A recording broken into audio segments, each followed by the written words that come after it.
Hello दोस्तों, कैसे हो आप सब? बढ़िया। दोस्तों, आज मैं एक छोटा सी बात आप लोगों के साथ शेयर करना चाहता हूँ।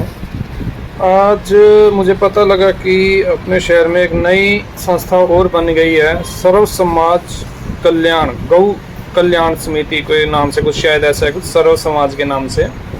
बस मेरी इतनी सी इच्छा हुई जानने की। अच्छी बात है, चलो कोई भलाई का ही काम होगा।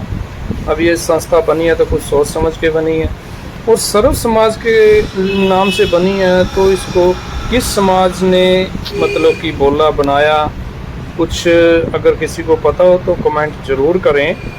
दूसरा ये चाह रहा था मैं, जैसे कि मान लीजिए अब गौशाला के नाम पे संस्था तो बन गई है, एक नई और बन गई है सर्व समाज के नाम से। क्या यह जो संस्था है सिर्फ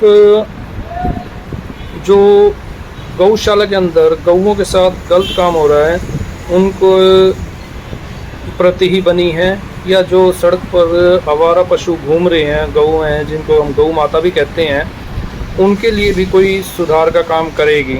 बस ये जिज्ञासा मेरे मन में थी, इसीलिए मुझे आप लोगों से बात करने का विचार आया, और बात कर रहा हूँ आप लोगों के साथ। ज़रूर कमेंट करें, क्या ये सर्व समाज के नाम से जो संस्था बनी है ये सड़क पर घूमने वाले पशुओं के लिए भी है, या फिर एक अकेली ही गौशाला के अंदर गौओं के प्रति हुई है, जिसके एक राजनीति हम कह सकते हैं, एक देश भाव से राजनीति होगी, इस पे एक दूसरे की टांग खींचापोती का काम होगा। मेरा किसी के साथ कोई दुश्मनी नहीं है, पर कहते हैं ना, अब सर्व समाज से बनी है तो सर्व समाज में तो सभी धर्म जातियाँ आती हैं, और सवाल भी लाजमी है होंगे, और सवाल का जवाब भी देना चाहिए इस संस्था को हमको।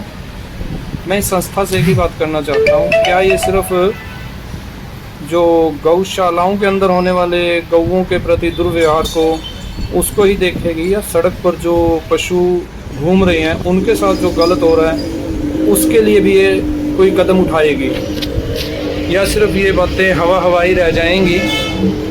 मैं बार बार यही कह रहा हूँ, क्या बातें ये हवा हवाई रह जाएंगी? बस एक मन में मेरे शंका थी, डाउट था, इसीलिए मैंने ये बात आप लोगों के सामने रख दी है। अब देखना है कि मुझे कब इन बातों पर जवाब मिलता है, क्योंकि पिछली मैंने एक वीडियो डाली थी, उसका तो अभी तक टोहाना की जितनी भी धर्मशालाएँ हैं, जितनी भी संस्थाएँ हैं, चाहे वो मानव कल्याण से संबंधित संस्थाएँ हों, चाहे वो पशुओं से संबंधित समस्याएं हों, उनके नाम पे संस्थाएं हों, लेकिन मुझे अभी तक किसी ने जवाब नहीं दिया। पता नहीं क्यों, जबकि वीडियो सब देख चुके हैं, लाखों व्यू हो चुके हैं, लेकिन अभी तक मुझे उस चीज़ का जवाब नहीं मिला मेरी बात का। इतनी संस्थाएं होते हुए भी, हर तरह की संस्था हमारे टोहाना शहर में, हर तरह की, लेकिन अभी तक किसी ने भी मुझे इस बात का जवाब नहीं दिया कि क्या सड़क पर घूमने वाले पशु, जिनकी वजह से एक्सीडेंट भी होते हैं और जो खुद भी बीमार होते हैं, गर्मी बरसात तूफ़ान में बाहर रहते हैं धूप में, उनकी देखा रेखी भी हो पाएगी या नहीं? क्या उनको भी जगह मिल पाएगी या नहीं?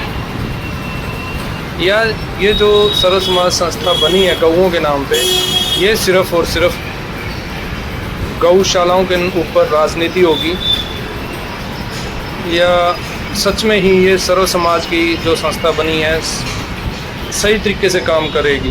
क्योंकि इसमें बदनाम तो फिर सारे समाज होंगे ना, क्योंकि सर्व समाज के नाम से हो गई। और सवाल तो पूछना लाजमी है। अब देखते हैं कितने लोग मेरी इस बात का जवाब देते हैं, या किसी के पास मेरी इस बात का जवाब है या नहीं, पता नहीं। कमेंट करना दोस्तों।